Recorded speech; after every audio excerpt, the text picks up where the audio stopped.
आज हम भगवत गीता क्यों पढ़नी चाहिए इसका उत्तर पाने की कोशिश करेंगे। ओम श्री परमात्मने नमः। वास्तव में श्रीमद् भगवत गीता का महात्म्य वाणी द्वारा वर्णन करने के लिए किसी का भी सामर्थ्य नहीं है, क्योंकि यह एक परम रहस्यमय ग्रंथ है। इसमें संपूर्ण वेदों का सार संग्रह किया गया है। इसकी संस्कृत इतनी सुंदर और सरल है कि थोड़ा अभ्यास करने से मनुष्य उसको सहज ही समझ सकता है, परंतु इसका आशय इतना गंभीर है कि आजीवन निरंतर अभ्यास करते रहने पर भी उसका अंत नहीं होता। प्रतिदिन मनुष्य के जीवन में नए नए भाव उत्पन्न होते रहते हैं। इससे यह सदैव नवीन बना रहता है एवं एकाग्र चित्त होकर श्रद्धा भक्ति सहित विचार करने से इसके पद पद में परम रहस्य भरा हुआ प्रत्यक्ष प्रतीत होता है। इसके साथ ही भगवान के गुण, प्रभाव और मर्म का वर्णन जिस प्रकार इस गीता शास्त्र में किया गया है, वैसा अन्य ग्रंथों में मिलना कठिन है।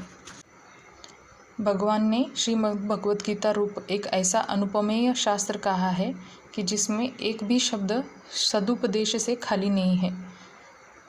वेद व्यास जी कहते हैं, भगवत गीता को भली प्रकार पढ़कर अर्थ और भाव सहित अंतःकरण में धारण कर लेना मुख्य कर्तव्य है, जो कि स्वयं पद्मनाभ भगवान श्री कृष्ण के मुखारविंद से निकली हुई है।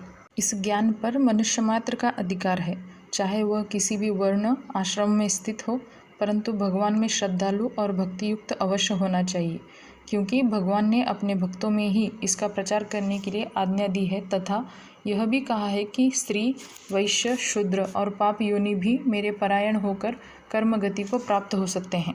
अपने अपने स्वाभाविक कर्मों द्वारा मेरी पूजा करके मनुष्य परम सिद्धि को प्राप्त होते हैं। इन सब पर विचार करने से यही ज्ञात होता है कि परमात्मा की प्राप्ति में सभी का अधिकार है।